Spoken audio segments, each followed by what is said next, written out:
నమస్తే. రామః రామౌ రామాః. సంస్కృతం నాకు కూడా వచ్చండి అన్న వాళ్ళందరూ మొట్టమొదటగా చెప్పేది ఇదే కదా. మేము చిన్నప్పుడు చదువుకున్నామండి, మా స్కూల్లో చదువుకున్నాం.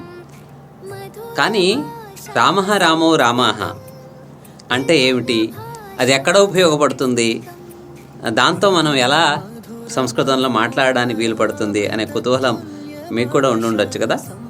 చాలామంది రామః రామౌ రామాః ఈ శబ్దాలు అని అంటూ ఉంటారు.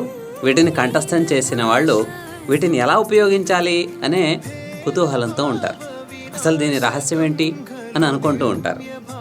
నిజానికి ఇది మన అన్ని భాషల్లో ఉండే విభక్తులకు సంబంధించిన విషయం. ప్రథమ, ద్వితీయ, తృతీయ, చతుర్థి, పంచమి, షష్ఠి, సప్తమి, ఇవి 7 విభక్తులు. వీటి ద్వారా మనం వాక్య నిర్మాణం చేస్తూ ఉంటాం. అయితే ఈ శబ్దాలు కంఠస్థం చేసినంత మాత్రాన మనం సంస్కృతంలో మాట్లాడగలుగుతామా? అలా కుదరడం లేదే అని అనిపిస్తూ ఉంటుంది కదా. మీకు చిన్న ఉపాయం చెప్తాను. ఇదిగోండి, ఒక పుస్తకం చూపెడుతున్నాం, విభక్తి వల్లరి.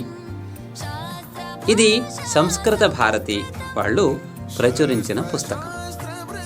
కొంచెం సంస్కృత జ్ఞానం, దేవనాగరి లిపి అంటే హిందీ లిపి అనుకోండి, వాటిని చదవగలిగిన వాళ్ళు సులభంగా దీంట్లో అర్థం చేసుకునే విధానంలో ఉంటుంది.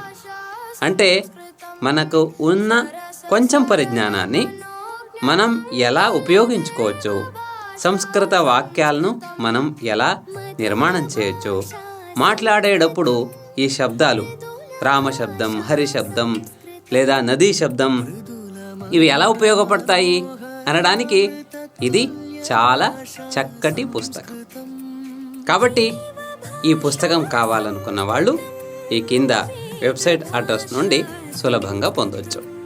ఈ చిన్న పుస్తకం ఉంటే చాలు, మనకు శబ్దాలను కంఠస్థం చేయకుండానే సంస్కృత వాక్యాలు నిర్మాణం చేసే శక్తి వస్తుంది. మరి కొందామా?